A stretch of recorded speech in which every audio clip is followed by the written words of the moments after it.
Добар ден, почитувани. Ова е почетокот на најновата Телма амбуланта. Петочното издание го реализираме во соработка со клиничката болница Жан Митрев. Во интензивната нега и анестезија, секој момент е важен, а тимската работа е прашање на живот и смрт. Која е улогата на медицинската сестра на овие оддели? Какви обуки и знаења се потребни и колку технологијата го менува нивниот секојдневен труд?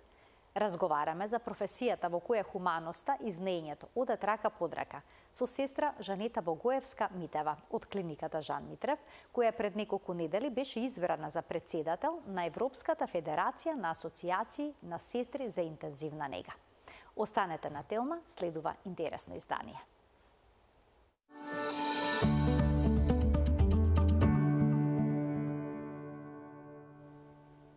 За улогата на медицинските сестри на одделите за интензивна нега и анестезија, денеска зборуваме со сестра Жанета Богоевска-Митева, која што е дел од клиниката Жан Митрев цели 24 години со големо искуство во незината работа. Добар ден и добре ни дојдовте. Добар ден и добре ве најдов. На 10 октомври беше избрана за претседателка на Европската федерација на асоциации на сестри за интензивна нега, која што обединува 35 национални асоциации од 26 држави со над 30.000 членови. Ова представува една голема чест, предпоставувам, за вас. Точно така. Но и за македонските медицински сестри. Да бидам искрена, чест и задоволство, меѓутоа и голема одговорност. Да се биде во исто друштво со сестри кои што функционираат, се едуцираат во едни системи како што се германскиот, францускиот и Норвешка, Шведска, сепак е голем предизвик и да се успее во тоа членство, за мене е голема чест и задоволство. Што тоа ќе значи за вас? Какви обврски представува оваа функција, председателка на оваа федерација? Мотото на Европската федерација е "Здружени заедно постигнуваме повеќе". Така да тоа е една мрежа во која што се вмрежени сестрите од сите овие држави, овие сите 30.000 сестри, кои што ги споделуваме нашите секојдневни искуства, каде што се прават истражувања, каде што се прават студии, каде што процедурите кои што секојдневно ги работиме се споделуваат. Исто така се организираат конгреси, од кои што сепак се добива знаење и други можат да учествуваат на тие конгреси.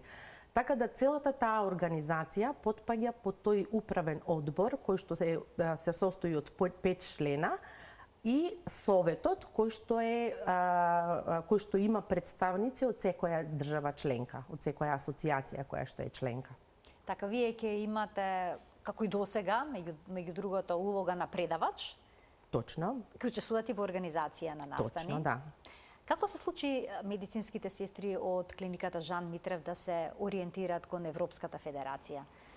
Тоа се случи многу оддамна. Во 2003-2004 година ние со нашиот начин на работење и со нашите работни задачи кои што беа, можам да кажам дека први во државата во тоа време, имавме потреба од поголемо знаење на материјата, подобрување на здравствениот процес, на здравствената нега на болните. Така да, доктор Митрев, верувајќи во сите нас, ангажираше една сестра од Германија која што дојде и ни помогна да ги стандардизираме сите тие сестрински процеси и да се едуцираме околу сето тоа. Благодарение на неа, моето прво учество на еден таков огромен конгрес беше во Фиренца во 2008 година.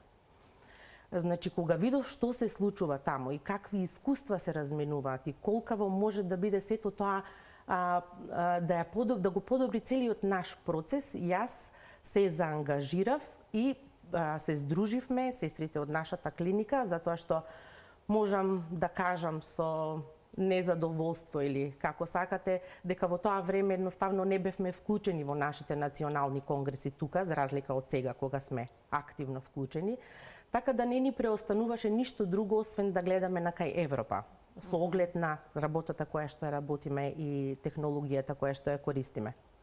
Така да, со поддршка на докторка Ангјушева направивме едно здружение со статут и сите тие работи, го регистриравме и аплициравме за членство во таа Европска федерација. Значи, чекавме околу 1 година, затоа што апликацијата е многу комплексна, за да во 2014 година во октомври ме повикаат во Париз како представник на Сдруженијето да направат интервју за да можеме ние да образложиме што тоа, што ciljаме, кои се нашата мисија и визија на нашето здружение.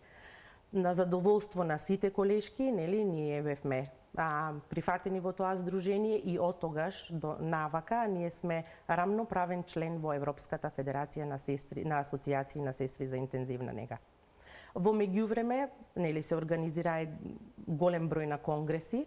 Со задоволство можам да кажам дека во 2012, значи 4 години после првото гледање, првото мое присуство на таков еден огромен конгрес, 4 колешки учествувавме во Белград на 4-тиот конгрес на Европската федерација, каде што и добив награда за најдобар абстракт во присуство на над 6000 посетители на тој конгрес.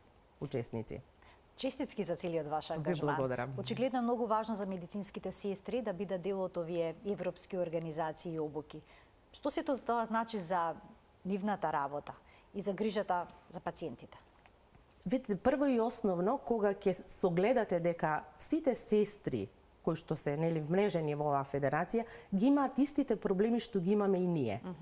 Тоа некако не зближува сите нас. Така да начинот на кој што комуницираме е рамноправен. Никој политиката не игра никаква улога или членството во Европската Унија или што јас на почетокот сметав дека ќе е голем проблем. Меѓутоа кога рамноправно се согледуваат проблемите кои што сите ние како сестри ги имаме, тогаш решенијата на сите ни се надофат. Ние имаме една посебна WhatsApp група на која што секогаш кога имаме некоја доумица, си пишуваме и разменуваме искуства за секој како го решава проблемот, како е една процедура стандардизирана, која практика ја користат. Разменувате искуства? Да, континуирано. Така да многу задоволството е големо кога проблемот се решава со меѓусебна соработка. Како изгледа работата на медицинската сестра на одделите за интензивна нега и анестезија? Колку е одговорна и стресна таа работа? Видете, со самото тоа што ние се одлучуваме за професијата медицинска сестра, ние сме свесни дека стресот, ноќната работа, дежурствата, празници и така натаму, дека е тоа се дел од професијата. Така да е тешко, е стресно, меѓутоа ако си ја сакаме професијата, тука нема проблем. Сега како изгледа ангажманот на медицинската сестра, например, за време на операција? Или пак при работа со тешко болен пациент, во критична состојба? Видете, работата на сестрата почнува уште од приемот на пациентот. Добре. Значи, кога ќе го примеме пациентот, ние мораме да го воспоставиме контакт со пациентот. Сестрата е најголем дел од времето го поминува со пациентите. Така да пациентите многу поблиску се чувствуваат со сестрите, да не се навреди некој, меѓутоа поголем дел од нашето работно време ние го поминуваме околу пациентите. Така да пациентот кога ја добива таа доверба во сестрите е многу полесно и постоперативниот тек на пациентите е многу целисходен, по-добар. Така да пациентот која ќе дојде, например, во анестезија, нормално според JCI стандардите или Joint Commission International стандардите на кои што е акредитирана нашата болница, се прави двојна идентификација на пациентот, се прави примопредавање како усно, така и електронско. Значи секогаш се кажуваат тие состојби кои што го обележуваат пациентот, претходни операции, алергии, специфичности околу исхраната и така натаму, така да ние и тогаш се запознаваме со пациентот во детали. Самата операција, дали е тоа планирана или не планирана, значи е стрес за пациентите. Планираната, пациентите имаат можност да се информираат повеќе предоперативно. Меѓутоа, тоа ако е хитна операција, значи ни пациентите, ни нивните семејства немаат доволно време и покрај објаснувањето од лекарите кога се зема согласност, немаат доволно време да се информираат што ги очекува постоперативно. Така да улогата на сестрата е многу битна да го сподели тој стрес со пациентот, да му даде влее надеж, да го охрабри. Значи тој момент секогаш мора да се сподели за да пациентот се чувствува подобро и да може постоперативниот тек да помине по-безболно. Колку е важна тимската работа помеѓу медицинската сестра, лекарот, хирургот, анестезиологот? Видете, неопходна. Значи многу е важна затоа што ние сите функционираме паралелно, меѓутоа сите функционираме за еден ист пациент. Така да добробитта на пациентот ни е на сите во преден план. Например, секогаш кога се организира работата, независно од кој профил е, треба да се користи процесот на здравствена нега. Значи имаме анализа, имаме проценка, нели, со што располагаме, што се случува, па имаме после тоа планирање, имплементација на сето тоа што сме го испланирале и на крајот евалуација. Значи, кога ќе се направи евалуацијата, треба да се согледа дали тоа што сме го испланирали и имплементирале, дали сето тоа довело до тој резултат кој што ни бил посакуван. Со какви знаења и вештини треба да располага медицинската сестра за да може да работи со пациенти кои што се ставени на апарати за дишење, кои што се на монитори? Потоа, треба нели прецизно понекогаш се даде дозата на лекот во анестезијата? Точно, значи што се е потребно? Пред се знаење. Значи треба да се има големо познавање прво на лековите кои што се користат, кај нас во нашата установа имаме полагање на испит на лекови после одредено искуство, после одреден период кога ќе почнат младите соработници. Имаме континуирана едукација за младите сестри, тоа значи се доделува ментор на почетокот на работењето, кој што ментор ќе го води тој млад соработник, млада сестра во текот на времето на престојот на интензивна или едукацијата. Така да во тој период се врши едукација за целата апаратура, за лековите, за машините за дишење, за интраортални балон пумпи, диализи и се што. Виталните параметри, хемодинамика и се што е неопходно да се знае за да една сестра може со доверба да си функционира на интензивна нега.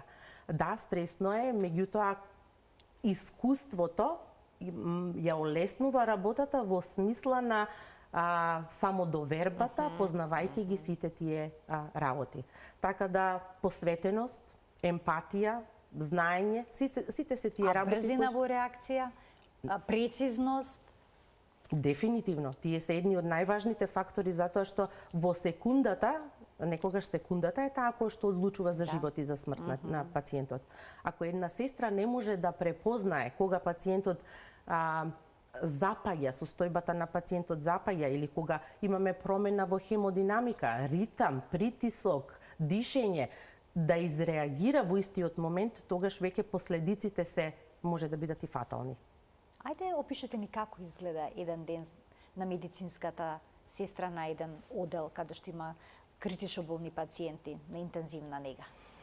На интензивна нега, например, на почеток на смена, секогаш се предаваат, како што веќе напоменав, пациентите, како што се предаваат усно. Нашата болница е paperless или болница во која што не се користи хартија, така да сите податоци и се што се случува во текот на ноќта, например, се е евидентирано, меѓутоа сепак имаме усно примопредавање кое што се предава од една сестра на друга. Така да со самото примопредавање се предаваат и планираните активности, односно планот за нега на тој пациент во текот на денот. Дали тоа има оперативен зафат, дали некоја диагностичка процедура или треба некој лек да се смене, да се додаде, да се земе лабораторија и така натаму, така да сето тоа се примопредава од сестра на сестра, од смена на смена. После тоа се прави, нели, она што го напоменавме, планирање на денот, организација, нели, како што кажуваме, една добра организација е 50% работата завршена. Така да сестрата се организира според тежината на пациентите, според бројот на персоналот, според активностите што ги има во текот на денот, а во ист момент треба да се планира и пациентите кои што ќе дојдат од оперативен блок на интензивна нега. Така да сето тоа се врши симултано во со помош на сите други профили. Така да ако пациентот треба да се спушти на оделение или да оди на некоја интервенција, сето тоа се зема како приоритет, па после се продолжува со нега на болен, како што е бањање, така пациентот подвижен, ќе се однесе во бања, сепак треба да се внимава на достоинството на пациентот, на приватноста на пациентот. Значи, јас секогаш на младите соработници им кажувам, секогаш ставете се во позиција на пациент, ако сакате работата да ви биде успешна. Затоа што пациентот не е тука дојден за нас, ние сме тука за него. Така да се што има потреба околу пациентот треба да се реализира нормално доколку дозволува здравствената состојба. Откако ќе се направат тие бањања, тоалети, мобилизација, дали се вадат дренови, дали ќе се води пациентот кон екстубација, односно да се извади од машина за дишење, пардон.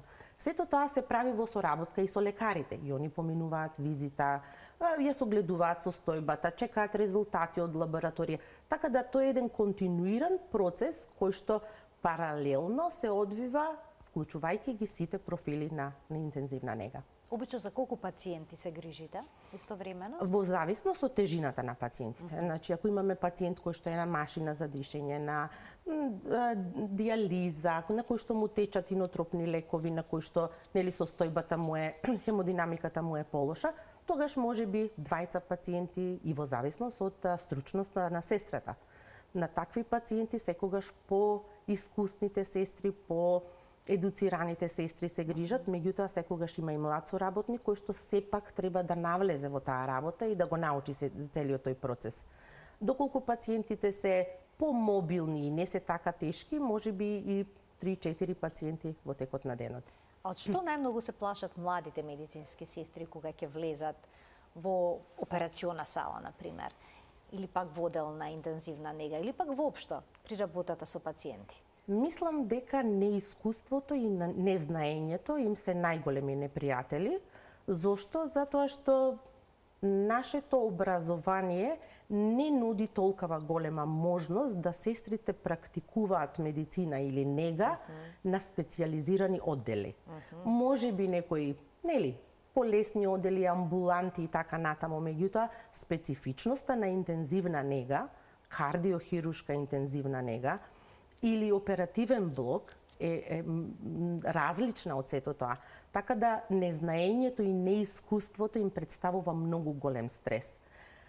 Меѓутоа, љубовта е таа која што може да го надмине сето тоа. Зошто викам љубовта? Дека ако една сестра сака да работи со пациенти и ја има таа емпатија, тогаш многу лесно и многу брзо се учи и се навлегува во целиот тој процес.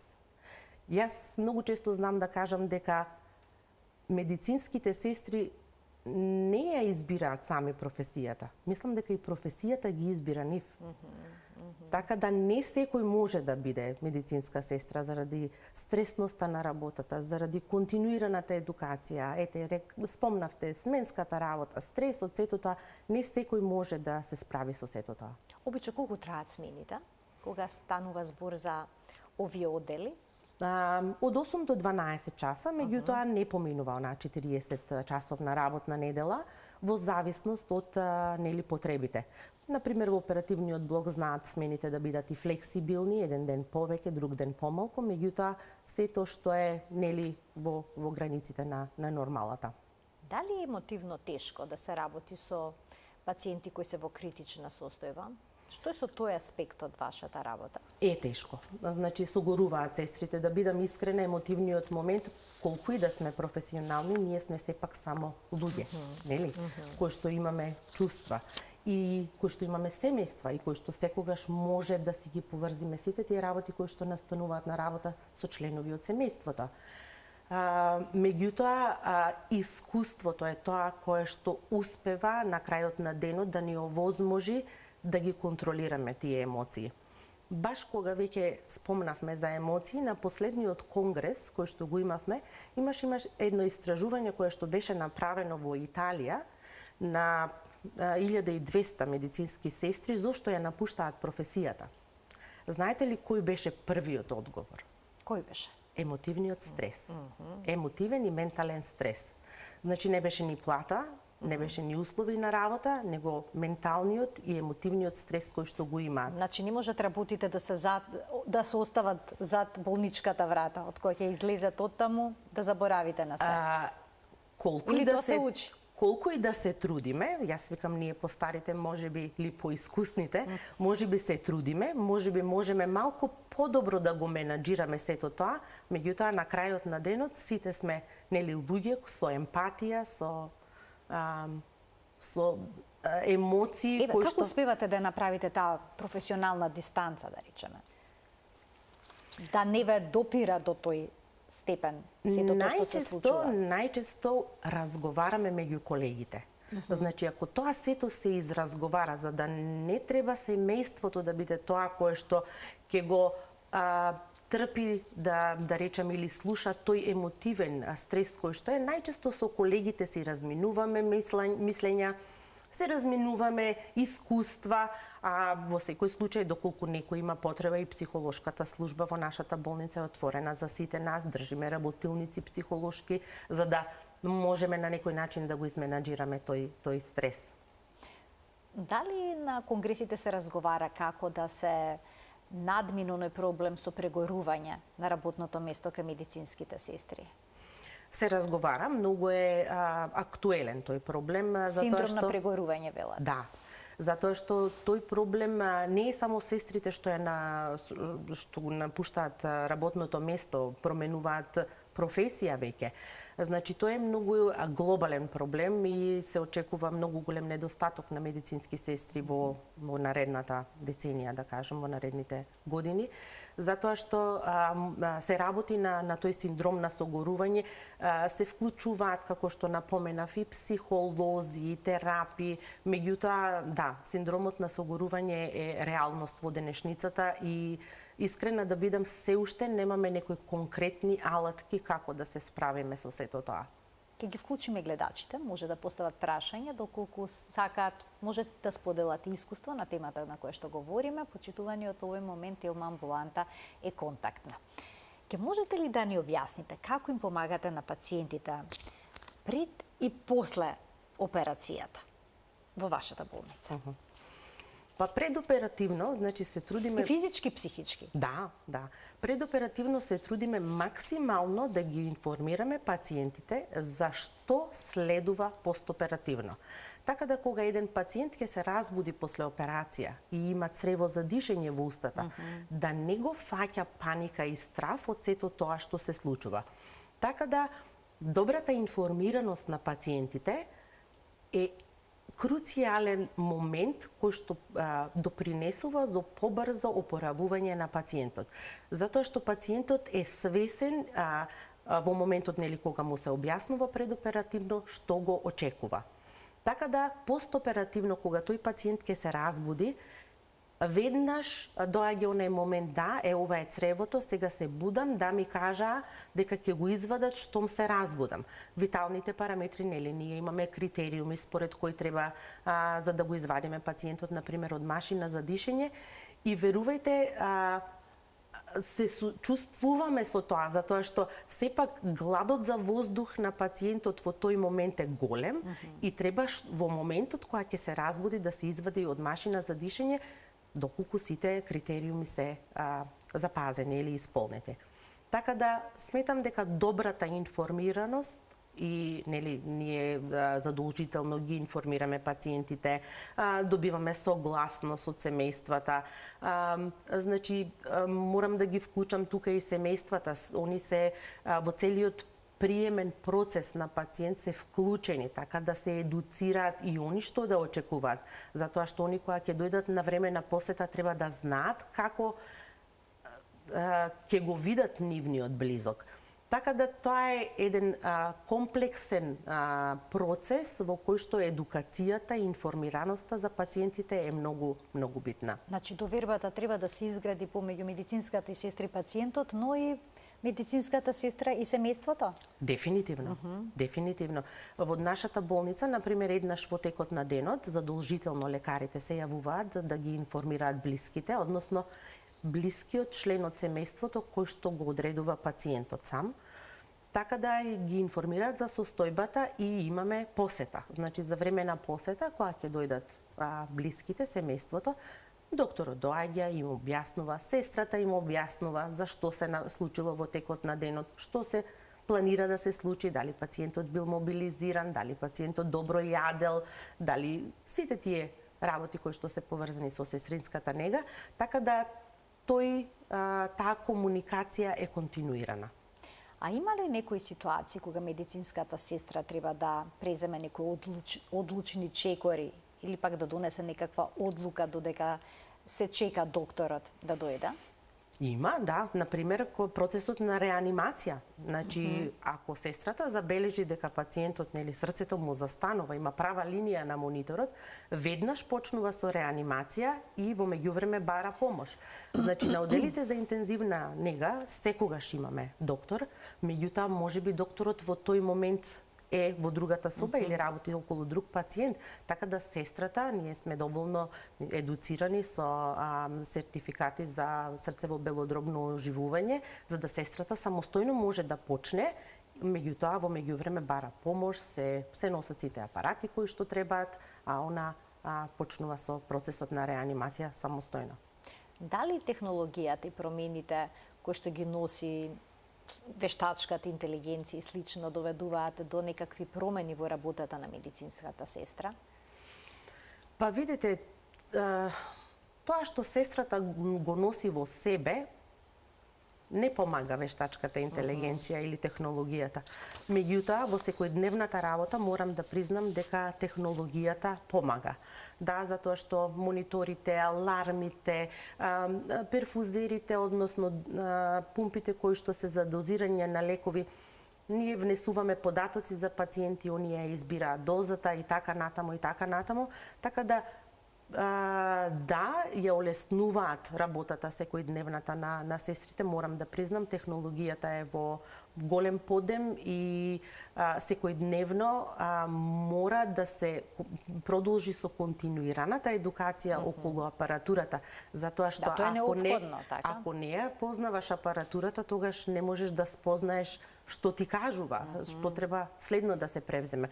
Така да, од една страна, нели, тешкотија, затоа што мора повторно да се едуцираме, нови апарати, вакви. А постојано има нови апарати. Да, континуирано. А од друга страна е олеснување. Еднаш кога ќе почне веќе да се користи и да се работи секојдневно, се осеќа разликата колку го подобрува процесот на нега на пациентите. Значи, затоа се потребни постојани обуки до едукација, учење.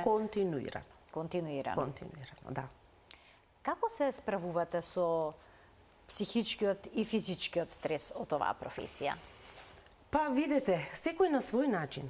Имаме колеги кои што возат велосипеди, имаме колеги кои што одат во теретани, имаме колеги кои што си имаат миленичиња, семејство, готват, значи како и сите други луѓе наоѓаме начин како после работа тој некој стрес што се акумулирал да го потрошиме. Така да тоа би ви рекла дека после работа активностите кои што една сестра ги превзема се како еден лек за она што се случило во текот на денот. Значи мора некој издишан вентил да имате за... Да, дефинитивно. А тука е и семејството, нели, со секојдневните планови, работи и така натаму. Така да не е така, ако се сака професијата и ако се сака она што се работи, верувајте дека не е тешко да се справува човек со сето тоа. Сметате ли дека јавноста доволно ја препознава и ја цени улогата на медицинската сестра во целиот овој процес? Да бидам искрена... Особено на оделите за интензивна нега. Да бидам искрена, не. Сметам дека медицинската сестра и улогата на медицинската сестра, барем кај нас, е потценета, затоа што нема доволно информираност. Сестрите во нашата држава, како што знаеме, уште немаат сопствена професија, немаат сопствени закони, немаат сопствена структура, немаат скала по која треба да се движат, да напредуваат, како што тоа го има на Запад, например, клинички и академски дел. Кај нас сестрите ја немаат таа можност академски да се едуцираат. Така да во јавноста се уште сметам дека владее онај момент дека сестрите се само десна рака на лекарите. Меѓутоа, ние сме една паралелна професија и пациентите, кога веќе имаат контакт со нас, веќе го менуваат мислењето понатаму. Ја знаат нашата улога, ја согледуваат важноста на нашата професија, така да се надевам дека во скоро време, полека и со активностите на Сдруженијето, дека овие работи ќе се променат. Морам, кога веќе зборуваме за јавноста, морам да потенцирам тука дека уште од самиот почеток доктор Митрев, веруваше во сестрите и сакаше сестрите да си бидеме сопствена професија во нашата болница, така да ние функционираме како еден профил независен во истиот момент и како дел од тимот, како мултифункционален, како дел од мултифункционалниот тим. Така да неговата поддршка е таа што нас не охрабрува континуирано да се едуцираме, да внесуваме новитети, да се спротивставиме на тие некои досегашни стандарди кои што веќе ги нема во светските водичи за здравствена нега на пациентите. Така да, кога се прават едни стандарди за работа, мора да има референтна литература, од каде се извадени тие стандарди, по чиви водичи се раководиме. Во нашата болница водичите барем еднаш годишно се ревидираат. Меѓутоа, за да се ревидираат, мора да се познава моменталната состојба или моменталните водичи кои што се користат низ Европа и низ светот. Така да, сето тоа верувам дека во блиска иднина ќе се промени и дека и јавноста, и младите сестри или оние кои што се двоумат дали да станат медицински сестри, дека сето тоа позитивно ќе делува на нив. Колкав тим на медицински сестри има кај вас?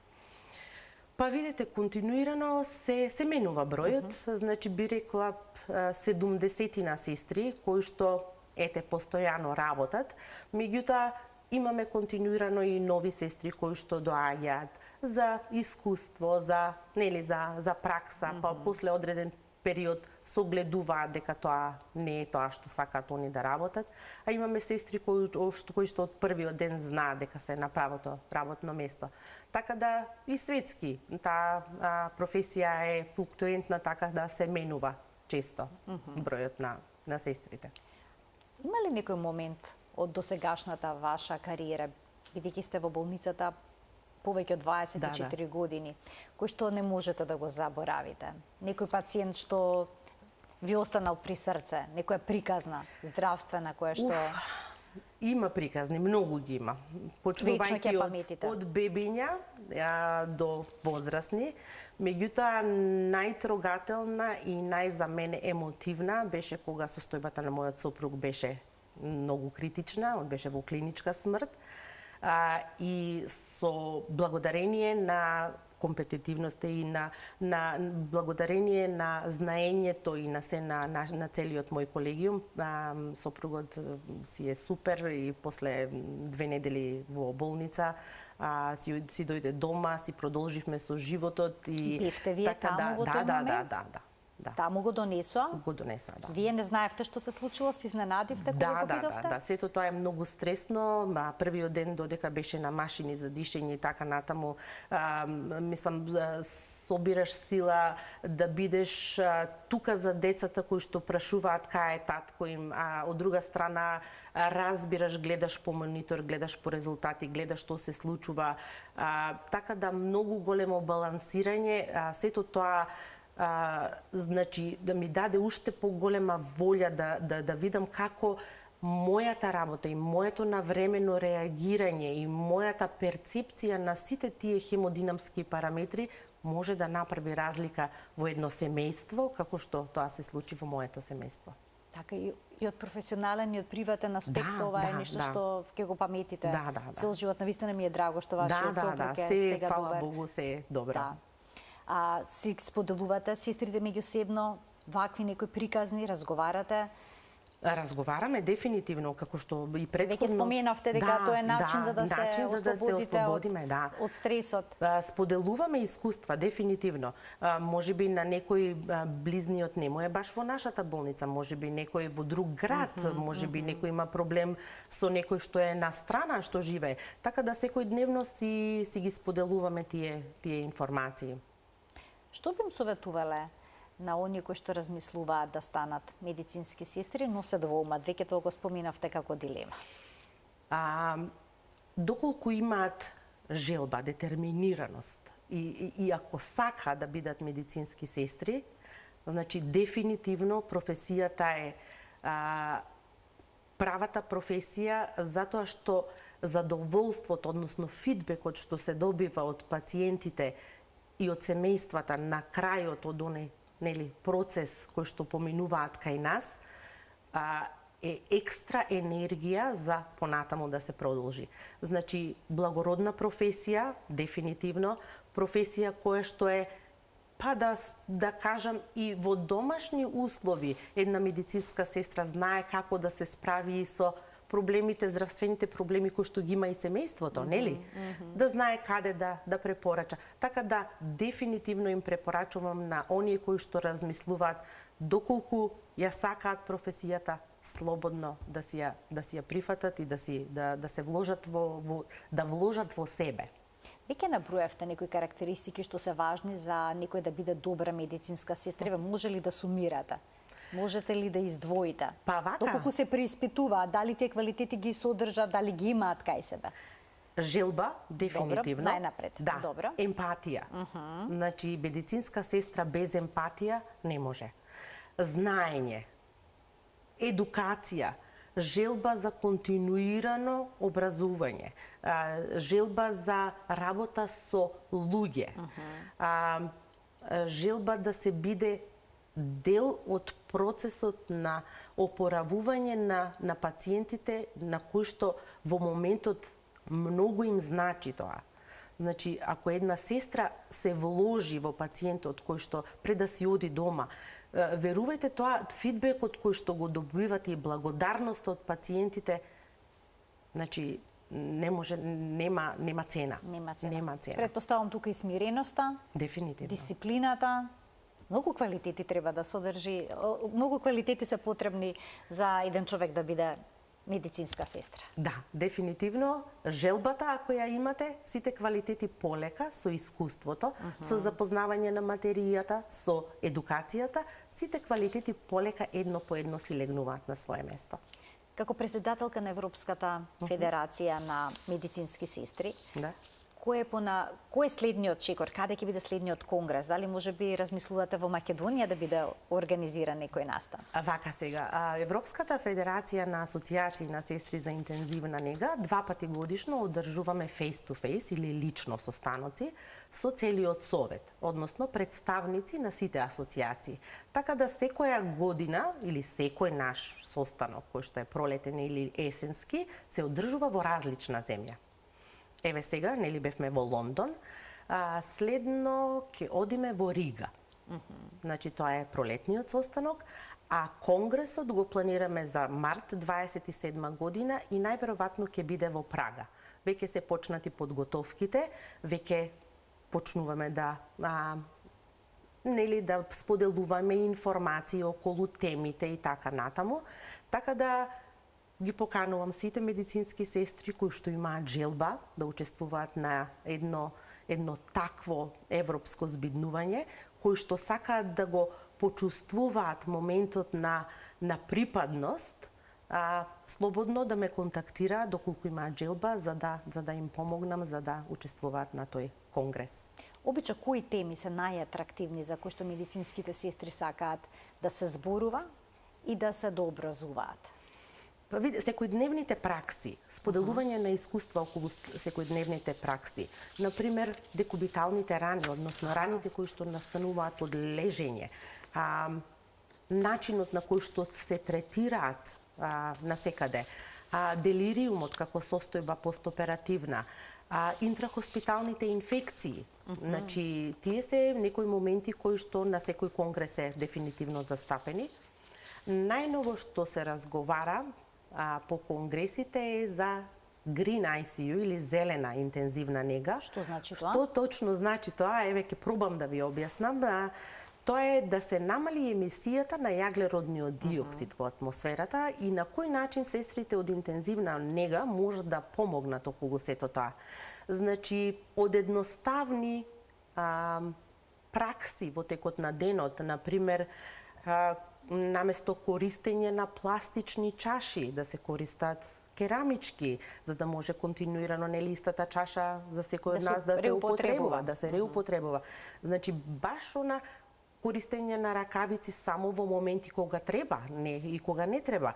Во секој случај да не се наштети на пациентот, меѓутоа доколку може да се намали отпадот, да се намали емисијата на јаглеродниот диоксид и да се делува врз зачувување на животната средина.